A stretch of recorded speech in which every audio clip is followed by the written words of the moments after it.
Hello friends, आज की इस वीडियो में हम डिस्कस करेंगे एब्सोल्यूट इनकम हाइपोथेसिस।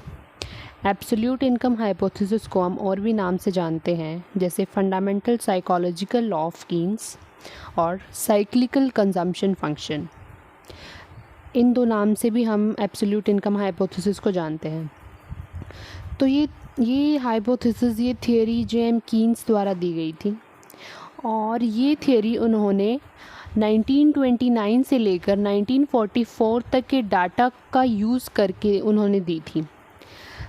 1929 से 1944 का डाटा यूज़ करके उन्होंने ये हाइपोथेसिस को फाइंड आउट किया था।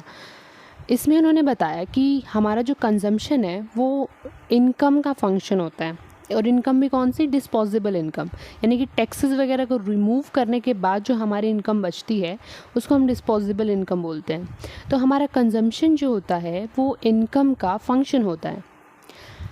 जैसे जैसे हमारी इनकम बढ़ती है हमारा कंजम्पशन भी इंक्रीज़ होता है, लेकिन जिस रेट से हमारी इनकम बढ़ती है कंजम्पशन उस रेट से इंक्रीज़ नहीं होता। इस थियोरी में मेनली जेएम कीन्स द्वारा यही बताया गया है कि हमारा जो कंजम्पशन है वो इनकम के साथ साथ बढ़ता है, लेकिन वो उस स्पीड से नहीं बढ़ता, उस रेट से नहीं बढ़ता जिस रेट से हमारा इनकम बढ़ता है। तो जो कंजम्पशन फंक्शन है वो या तो लीनियर होगा या नॉन लीनियर होगा। लीनियर का क्या मतलब है, जितनी हमारी इनकम चेंज हो रही है उतना ही हमारा कंजम्पशन चेंज हो रहा है।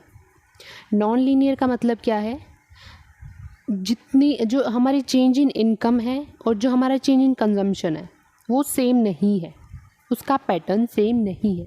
लीनियर में हमारा पैटर्न सेम है लेकिन नॉन लीनियर में हमारा पैटर्न सेम नहीं है। हमारी जो MPC की वैल्यू होती है वो 0 से 1 के बीच में लाई करती है। 1 का मतलब है हमारी जितनी भी इनकम है वो कंज्यूम हो रही है, और 0 का मतलब क्या है, चेंज इन इनकम जो है वो सारी कंज्यूम हो रही है, यानी कि जो इंक्रीज़ हुआ इनकम में वो सारा हमने कंज्यूम कर लिया। 0 का मतलब है जितना इंक्रीज़ हुआ उसमें से हमने कुछ भी कंज्यूम नहीं किया। अब बात करते हैं प्रोपोर्शनल और नॉन प्रोपोर्शनल रिलेशन की। तो नॉन प्रोपोर्शनल रिलेशन क्या होता है, यानी कि हमारा APC ज़्यादा है MPC से, और यदि प्रोपोर्शनल है रिलेशन तो हमारा APC और MPC इक्वल होंगे। नेक्स्ट आता है हमारा कंजम्पशन फंक्शन। कंजम्पशन फंक्शन को हम कैसे लिख सकते हैं, ये हमारा कीनेसियन कंजम्पशन फंक्शन है। C is equal to A यानी कि ऑटोनोमस कंजम्पशन, B यानी कि मार्जिनल प्रोपेंसिटी टू कंज्यूम, और Y इनकम। तो जो Y होता है हमारा वो ग्रेटर देन 0 होता है, और जो B की वैल्यू होती है यानी कि मार्जिनल प्रोपेंसिटी टू कंज्यूम होता है वो 0 से 1 के बीच में होता है।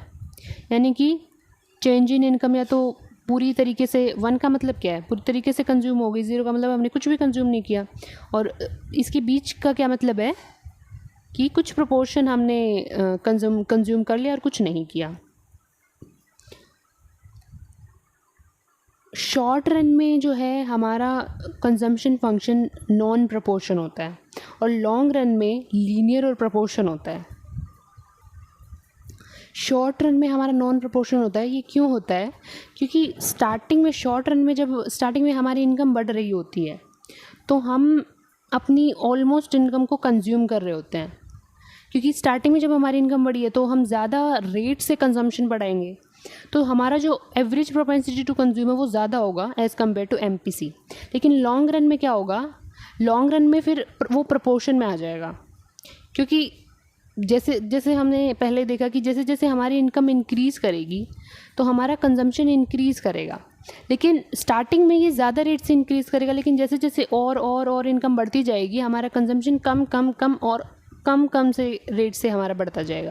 दैट्स वाई लॉन्ग रन में ये हमारा लीनियर और प्रोपोर्शन होगा। आगे देखते हैं शॉर्ट रन में consumption function.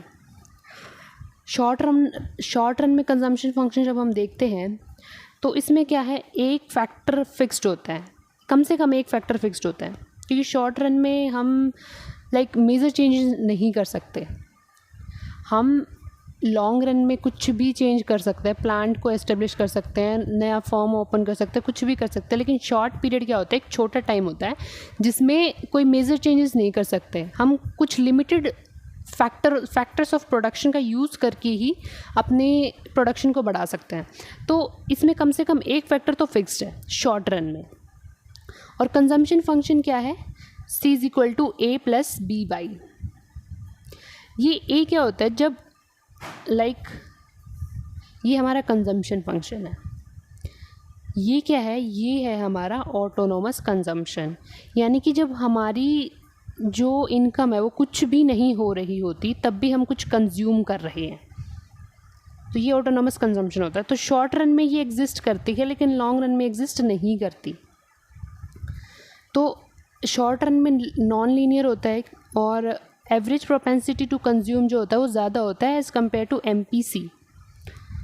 Factor ratio changes and no changes in scale of production. Scale of production में क्यों चेंज नहीं होगा, क्योंकि जैसा कि हमने पहले देखा कि उसमें ज़्यादातर फैक्टर्स फिक्स्ड होते हैं, तो हम कुछ ही फैक्टर्स का यूज़ करके वो कर सकते हैं, तो उसमें कोई मेजर चेंज हम कर नहीं सकते प्रोडक्शन में। और जो फैक्टर के रेशियो होते हैं, जो फैक्टर्स हम यूज़ कर रहे हैं प्रोडक्शन में, उसका रेशियो हम चेंज कर सकते हैं शॉर्ट रन में। अब आता है long run consumption function. Long run में हमारे सारे फैक्टर्स वेरिएबल होते हैं, यहाँ हमारा ऑटोनोमस कंजम्पशन नहीं आता, क्योंकि लॉन्ग रन में हो सकता है शॉर्ट रन में हम कुछ अर्न नहीं कर रहे हो, लेकिन लॉन्ग रन में हम अर्न करना शुरू कर देते हैं, तो हमारा ये कंजम्पशन फंक्शन होता है इसीलिए। और लीनियर होता है consumption, average propensity to consume और मार्जिनल प्रोपेंसिटी टू कंज्यूम वो लीनियर होता है, दोनों इक्वल होते हैं क्योंकि वो लीनियर है, इस वजह से एवरेज प्रोपेंसिटी और मार्जिनल प्रोपेंसिटी इक्वल होते हैं। फैक्टर का रेशियो यहाँ चेंज नहीं होता, लेकिन law of return to scale applicable होगा। क्यों? क्योंकि लॉन्ग रन में हम प्लांट के साइज़ को इंक्रीज़ डिक्रीज़ करके अपने आउटपुट को इंक्रीज़ डिक्रीज़ कर सकते हैं। और चेंज स्केल ऑफ प्रोडक्शन में चेंज होगा, यानी कि हम प्लांट के साइज़ को इंक्रीज़ भी कर सकते हैं, डिक्रीज़ भी कर सकते हैं। अब हम इसकी अजम्पशंस देखते हैं कि हमने क्या क्या अजम्पशंस इस थ्योरी के लिए यूज़ किए। पहला है, जब इनकम चेंज होगी तो कंजम्पशन चेंज होगी, लेकिन लेस देन इनकम। जब हमारा इनकम बढ़ रही है, जब हमारी इनकम बढ़ी तो कंजम्पशन बढ़ी, लेकिन उससे जितनी इनकम बढ़ी उससे छोटे रेट पर कंजम्पशन बढ़ी। तो ये पहली प्रपोजिशन है। सेकंड है, increase in income divided into saving and consumption in same proportion, यानी कि